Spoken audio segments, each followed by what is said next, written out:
This Sunday on Capital Connection, we go one-on-one with Governor J.B. Pritzker. He goes full head of steam into the campaign season, and Senate President Don Harmon joins us after a busy spring session. Can Democrats keep control of the Senate? And a special note about the future of this program. All coming up on Capital Connection. From the Illinois State Capitol Rotunda, Capitol Bureau Chief Mark Maxwell is asking the tough questions. This is Capital Connection. Welcome to Capital Connection. I'm Mark Maxwell reporting from the Illinois State House on this Sunday, April 24. Governor J.B. Pritzker joins us now from his offices in Chicago for our final interview on Capital Connection. Governor, good to have you back with us. Great to see you. You're wrapping up your fourth and final legislative session in your first term. These first 4 years have presented a number of challenges, a busy first session, and then COVID hit, all the challenges that came with it. Are you sure you want this job again? I love the job. I really do. And, even with all the challenges that we face, we have had the opportunity to really improve things all across Illinois. So it's been a journey. There's no doubt about it. The last 2 years of managing through this deadly pandemic is something that nobody expected, certainly not me. But I feel good about the direction that the state has gone even during those 2 years, and all that we've been able to accomplish in addition to saving lives and saving livelihoods. The many things we've gotten through the legislature in addition to the successes that we had in our first year. It's hard to believe we're running into this election year and we're about 60 days roughly plus maybe a number of weeks, less than 10 weeks away from the primary election. At this stage in the Democratic primary back in 2018, you'll recall that I think we had interviewed you in the press 20 times perhaps by then. You had been across the state. This election is a little different.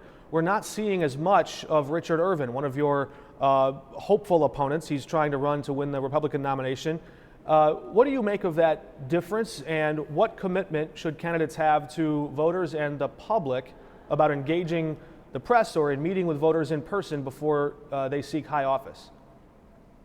Well, I honestly am surprised that there haven't been debates, that there have been so few forums.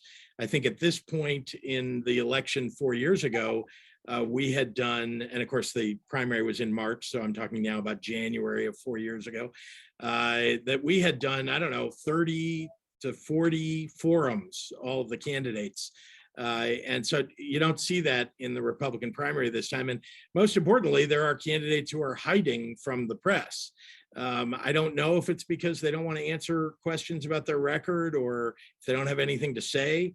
But I can say that I think it's important to present yourself to the public, to answer questions. Sometimes those questions are tough from reporters like you.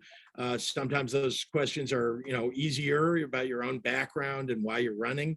But it seems to me that people need to get to know the candidates so that they can make an informed decision on election day. A lot of the candidates are communicating on the airwaves. You've been a prolific spender. There's been much written and reported about your wealth and the advertising there, but we're seeing that almost exclusively right now on the Republican side. There's not a lot of engagement there. Is it an indictment of our political system that much of the political communication is done through paid media? Well, that's why I think that what I said before is very important. That is that you got to do both. You've got to communicate to people. Getting on TV with advertising is helpful, of course, but being in front of people, in person, answering questions that are put to you that are really a compilation of maybe the public's questions for a candidate. So, very, very important. So I'm, again, I think that I wouldn't say that it's an indictment of our political system, but I do believe that the press has a unique role in holding candidates accountable, so that when they're running ads and saying something, the press can ask questions about that or challenge that, and candidates ought to be able to answer and be willing to answer. And those candidates have made a big issue about crime. Some of them have blamed you and Democrats for the rise in crime. Many of you have countered, and there will be many months for that debate to continue. I want to ask you, though, about the lessons we've learned from COVID and healthcare. For about 2 years, a lot of the costs that would have fallen on the shoulders of individuals and their insurers were basically underwritten or offset by federal subsidies. They were written off through this pandemic emergency moment where Congress came and said, we've got to take care and make sure people aren't paying, stuck with these high bills for testing or for vaccines or for long hospital stays even. And a lot of that was sort of pushed over and underwritten. Is a pseudo-nationalized healthcare system only advantageous in the most dire emergency, or are there lessons we just learned that could carry forward and be implemented in the future of whatever our healthcare system looks like? Look, I'm in favor of universal health care, but I think there are a variety of ways to accomplish that, including, having as part of that private health insurance. But I think everybody ought to have at least a basic level of health care and health insurance available to them. The expansion of health care availability under Obamacare, I think, was a good thing for families all across the nation. The expansion of health care here in Illinois under my tenure as governor, where we've provided health insurance for hundreds of thousands more people, that is something that we need to continue to build on. There still are people who don't have health coverage, and it shouldn't just be about covering them for COVID. It needs to be about a broader range of healthcare. So I'm continuing to work on that. As I check my notes, I think you've accomplished almost all the campaign promises you set out to, except the two big ones. There was the graduated income tax, voters rejected, and there was the public option, which I asked you about at a press conference a few weeks back. You said you're exploring it, you're still open to the idea, but other states have tried it. Those other states, it hasn't gone very well. Is that a step back, or are you still fully committed to bringing a public option to Illinois, if that even took a second term? Well, thank you for recognizing, as you know, during a campaign, you put forward your ideas and what you think ought to get done in the state. And I did that, and there were a lot of them. And as you say, we accomplished almost all of them in my first term. Healthcare is something that we've been working on expanding. And as I said earlier, you can do that in a variety of ways. Public option, I think, is a good way to do that. What we've done is we've watched other states try to do that, and they've made a lot of mistakes, or they've seen some challenges from doing that. And so we've been careful about that. We've studied it. We've continued to look at how you could provide that and charge people, who want to buy into the system, the right amount. But remember that the biggest problem we have in our system today is that there are a lot of people who have no health coverage and can't afford any health coverage. So even if you said they could buy in, they couldn't afford to do that. So that's one of the reasons we work so hard to enhance our Medicaid FMAP reimbursement from the federal government, and to make sure that we have available to more people more opportunities to get healthcare free or discounted or low cost, because those are the people who really don't have any health coverage today. I'll end on a local question, an issue of local importance. I think your office has seen some of our recent reporting about the Blue Cross and Springfield Clinic dispute, which is a singular issue in that disagreement they have, but it exposes a broader issue that when that fight for profit ensues, people are left in the lurch. They're left without access to their doctors. They're left without adequate networks of coverage for specialists, whether that's an obstetrician for a pregnant mother or a radiologist for a cancer patient.